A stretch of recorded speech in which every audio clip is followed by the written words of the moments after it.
Hey guys, इस video में हम वर्ल्ड डिफाइंग डैन गॉड की आगे वाली स्टोरी को देखने वाले हैं। लास्ट वीडियो में हमने देखा था चेन एक फेरी से मिलता जिसकी ब्यूटी और टेम्पटेशन के बारे में तो आपने लास्ट वीडियो में देख ही लिया होगा, क्या ही नेक्स्ट लेवल की थी। और साथ ही उसी एपिसोड में आपने ये भी देखा होगा वो फेरी चेन को डांचंग टोयन सेक्ट को ज्वाइन करने के लिए बोलती है। इवन वो तो चेन को ये भी ऑफर करती है कि अगर चेन डांचंग टोयन सेक्ट को ज्वाइन करेगा तो फिर वो उसकी मेड सर्वेंट बनने को तैयार है। बट फिर भी चेन रिफ्यूज कर देता। अब चेन ने उस फेरी का ये ऑफर रिजेक्ट क्यों किया, ये सब ऑलरेडी आपने लास्ट वीडियो में देख लिया होगा। अब देख लेते उससे आगे वाली स्टोरी को। तो लास्ट वीडियो में यहाँ तक हो गया था। यस, चेन 20 दिन तक कंटिन्यूअसली कल्टीवेट करता, मतलब दिन में तो डांस को रिफाइन करता और रात को फॉरेस्ट में जाकर अपनी कल्टीवेशन एंड मार्शल प्रैक्टिस को जारी रखता। ये प्रोसेस उसके लिए काफी बेनिफिशियल होती है क्योंकि इससे न सिर्फ चेन की स्ट्रेंथ बढ़ती है, साथ ही उसका डांस रिफाइन करने का टाइम भी कम हो जाता है, जो कि ऑब्वियस सी बात भी है। जितनी ज्यादा कोई प्रैक्टिस करेगा उतना ही ज्यादा वो उस चीज में माहिर होता जाएगा। सेम चेन के केस में भी ऐसे होता। और फिर जैसे जैसे दिन बीतते जाते वैसे वैसे किंग मार्शल सिटी का टूर्नामेंट भी पास आते जाता। इस बीच में चेन अपने ग्रैंड अंकल चेन लुजोंग को भी पॉइंटर्स देते रहता और साथ ही चेन सुमेयाओ एंड भाइयों की चिटचाट के बारे में तो क्या ही बोलना, स्पेशली चेन एंड सुमेयाओ वो आपस में काफी कुछ डिस्कस करते हैं, फिर चाहे वेलकम रिलेटेड हो या फिर कोई और बातें। जैसे जैसे दिन बीतते जाते वैसे वैसे किंग मार्शल सिटी का टूर्नामेंट की डेट भी पास आती जाती है। अब टूर्नामेंट होने में सिर्फ 20 दिन रह गए थे। चेन भी डिसाइड कर लेता वो आज टूर्नामेंट में पार्टिसिपेट करने के लिए रजिस्ट्रेशन करने जाएगा। शॉकिंगली उसे एक बात पता चलती है, इस बार का जो टूर्नामेंट होने वाला वो याओ फैमिली होस्ट करेगी। यहाँ पर याओ फैमिली की बात हो रही है तो फिर मैं याओ फैमिली रिलेटेड एक और बात भी बता देता हूँ। याओ फैमिली में अप्रोर का माहौल होता क्योंकि उनके एक एल्डर और उनकी फैमिली का जीनियस दोनों गायब थे। उन्होंने कई बार ढूंढने का ट्राई भी किया बट उन्हें उनके बारे में कोई इन्फॉर्मेशन नहीं मिली। इन्फॉर्मेशन मिलती भी कैसे, चेन ने सब कुछ पहले सेट जो किया हुआ था। चेन याओ तियानो और उस एल्डर के राग को भी नहीं छोड़ता। यह जब chain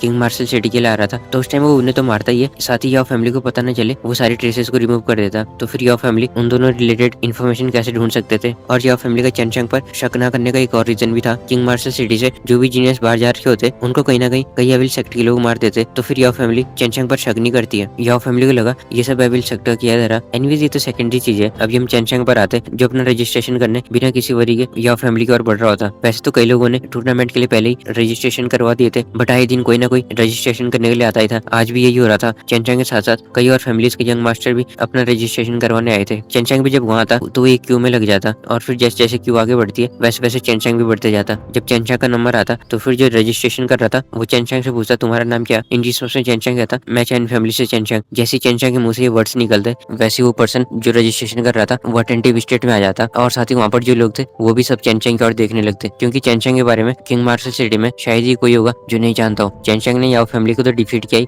on top of that chain एक एल्केमिस्ट भी था। तो फिर ऐसे जिनिस के बारे में किसे पता नहीं होता। वो रजिस्ट्रेशन करने वाला पर्सन चेन से बोलता तुम वहाँ पर खड़े हो जाओ, पहले तुम्हारी स्ट्रेंथ को टेस्ट करेंगे, अगर तुम उसमें पास हुए तो ही तुम टूर्नामेंट में पार्टिसिपेट कर पाओगे। चेन भी एक जगह पर साइड में खड़ा हो जाता, जिसके बाद जो बचे हुए कल्टिवेटर्स थे उनका रजिस्ट्रेशन होता। जब सबका रजिस्ट्रेशन हो जाता तो फिर जो रजिस्ट्रेशन करने वाला था वो सबसे बोलता ये यहाँ पर एक बॉल रखी हुई है, अगर तुम अपनी स्ट्रेंथ का यूज करके इसका कलर चेंज कर पाए तो ही तुम टूर्नामेंट में पार्टिसिपेट कर पाओगे। जिसके बाद जो भी लोग वहाँ पर आए थे वो सभी अपनी स्ट्रेंथ का टेस्ट देने लगते। साथ ही कई लोग आपस में चैंट भी कर रहे होते हैं किसकी स्ट्रेंथ से कौन सा कलर अपीयर हुआ। नॉर्मली जो ब्लू और पर्पल कलर होते हैं वो तो यंगर जीनियस के एज ए लीडर माने जाते हैं। और फिर ये प्रोसेस कंटिन्यू होती है। जब चैन का टर्न आ जाता तो फिर सबका ध्यान उसके और आ जाता क्योंकि वो भी देखना चाहते थे आखिर चैन की स्ट्रेंथ क्या। चैन इन सबको माइंड नहीं करता और अपनी बॉडी में वर्मिलियन डिवाइन एक्सरसाइज और ताइची डिवाइन एक्सरसाइज को सर्कुलेट करने लगता एंड इन दोनों को फ्यूज करके उस बॉल पर हिट करता। इन नेक्स्ट मोमेंट जो हुआ वो देखकर सारे के सारे शॉक हो गए क्योंकि वो बॉल कई पीसेस में शैटर हो गई थी। चेन ने अपनी स्ट्रेंथ का जस्ट थोड़ा ही पार्ट यूज किया था और ऊपर से उसने सिर्फ 2 ही टाइप की टूको का यूज किया। अगर तो 5 टाइप की टूको का यूज करता फिर तो क्या ही होना था। जब वो बॉल शैटर हो जाती है तो फिर कई सारे लोग आपस में चैंट करने लगते। चेन की स्ट्रेंथ बहुत ही टेरिफाइंग लेवल पर चली गई है जो ये बॉल भी मेजर नहीं कर पाई। इनिशियली चेन को लगा कहीं इस बॉल के टूटने से याओ फैमिली से ब्लेम न करे, इसलिए चेन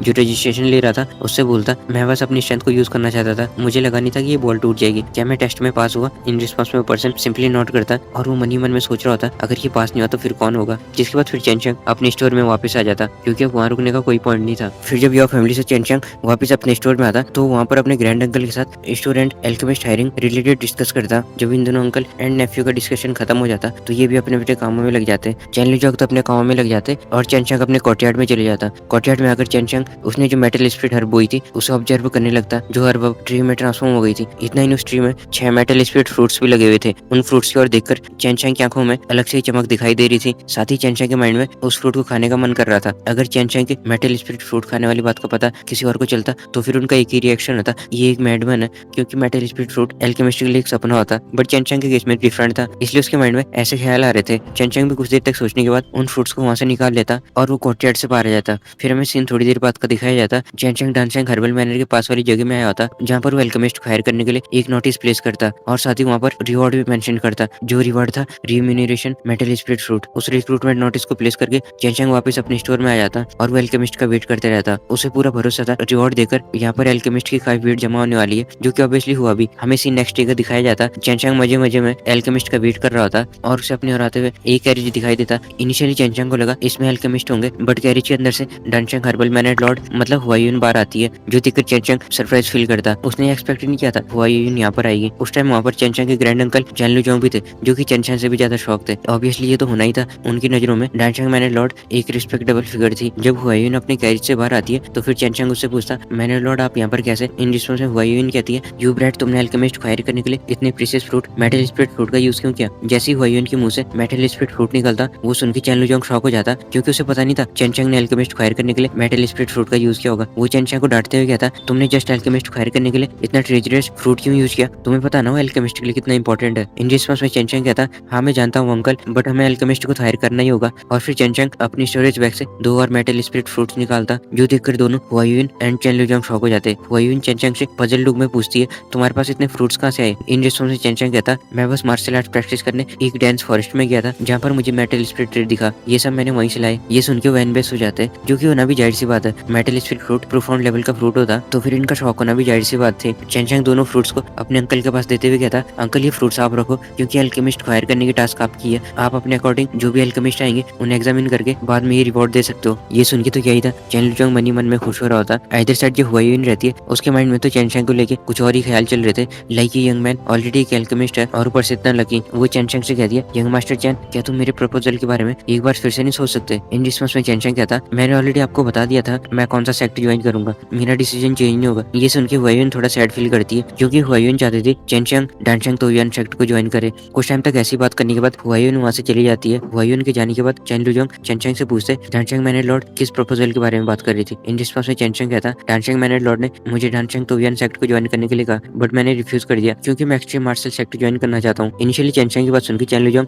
उससे कहते, तुमने डनचंग मैनेट लॉर्ड के इतने अच्छे डिसीजन को ठुकरा दिया। बट चेंचंग चैनलू जोंग को कन्विंस कर लेता और चैनलू जोंग भी इस बात को ज्यादा नहीं बढ़ाते, क्योंकि उन्हें चेंचंग पर पूरा भरोसा था। और फिर ये भी एज यूजुअल अपने काम में लग जाते। फिर हमें सीन थोड़ी देर बाद का दिखाया जाता, जैसे कि चेंचंग ने प्रिडिक्ट किया था, उनके स्टोर में कई सारे अल्केमिस्ट आते हैं, जिनमें से काफी कुछ तो सिर्फ रिवॉर्ड को देखने आए थे। उनमें से बस कुछ ही थे जो कि अल्केमिस्ट पोजीशन के लिए क्वालिफाइड थे। सारे अल्केमिस्ट की क्वालिफिकेशन को चेक करना चैनलू जोंग की टास्क थी और चेंचंग अपने अंकल को ऑब्जर्व कर रहा होता, जिसके बाद चैनलू जोंग एक एक करके सबको ऑब्जर्व करने लगता। ये प्रोसेस कुछ टाइम तक चलती है, बट अभी तक कोई चैनलू जोंग को कोई सुटेबल कैंडिडेट नहीं मिला था और वो बचे हुए अल्केमिस्ट का टेस्ट लेने लगता। ये प्रोसेस चली रही थी, इतने में उनके और एक ओल्ड मैन एंग्री होते हुए आता। वो एंग्री होते हुए सभी अल्केमिस्ट को दूर हटने को बोल रहा था, और जब वो चेंचंग एंड चैनलू जोंग के पास आता तो फिर उन दोनों से कहता, तुम अपने स्टोर का नाम डन किंग नहीं रख सकते हो? हाँ, चेंचंग ने अपने स्टोर का नाम चैन फैमिली डन किंग मैनर रखा हुआ था। इन रिस्पॉन्स में चेंचंग उस ओल्ड मैन से कहता, क्यों क्या हुआ, मैं अपने स्टोर का नाम डन किंग से क्यों नहीं रख सकता? चेंचंग की बात सुनकर वो ओल्ड मैन गुस्से में बोलता, क्योंकि डन किंग मेरा नाम है। जैसे ही डन किंग वर्ड उस ओल्ड मैन के मुंह से निकलते, वहाँ पर जो भी लोग थे वो सारे शॉक हो जाते, क्योंकि डन किंग होने एक नॉर्मल बात नहीं थी। ये किंग मार्शल सिटी में एक प्रेस्टिजियस पोजीशन थी। वहाँ पर जो भी लोग थे वो सारे गैस कर लेते आखिर ये ओल्ड मैन कौन है। ऑब्वियसली चेंचंग भी गैस कर लेता ये ओल्ड मैन याओ फैमिली का एल्डर मैंगबू है,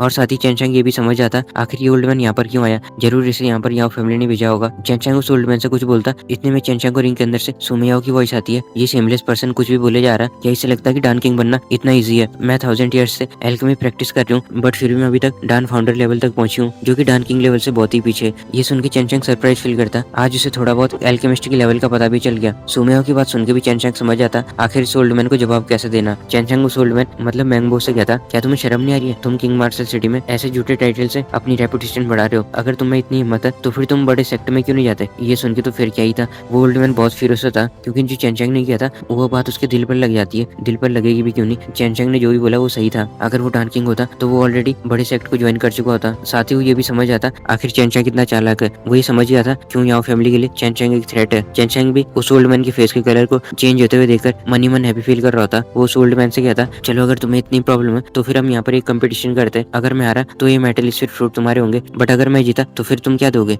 एनीवे चेंचंग किसी चैलेंज के साथ ये वीडियो भी यहीं पर स्टॉप करते हैं। इससे आगे की स्टोरी हम नेक्स्ट वीडियो में देखेंगे, जिसमें बहुत ही मजा आने वाला। मजा आएगा भी क्यों नहीं, क्योंकि मैंगबो इस टेक्स्ट में कुछ ऐसी चीज लगाने वाला है जो देख के सुमिया एंड बाई दोनों शॉक हो जाते हैं। अब जब ये दोनों ब्यूटीज इतनी शॉक हो रही है तो इससे आप गेस कर पा रहे होंगे चेंचंग को नेक्स्ट एपिसोड में कितनी इंपॉर्टेंट चीज मिलने वाली है। वेल ये सब भी हम देखेंगे नेक्स्ट वीडियो में। सुमैया, 叫我们瑶姐姐就好了。